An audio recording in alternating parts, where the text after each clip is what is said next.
So let's learn how a demand MIP gets created. So price is moving up and then it creates a resistance. Then price moves up, engulfs the resistance, creates another new resistance in the price.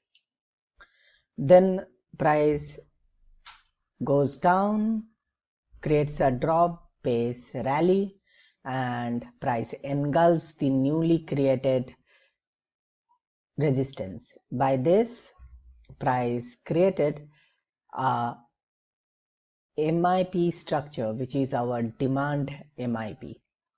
So in a demand MIP, we need two subsequent engulfs of resistances, and when we get that with a drop based rally, this is our MIP structure, and price is going to react from each and every MIP structures.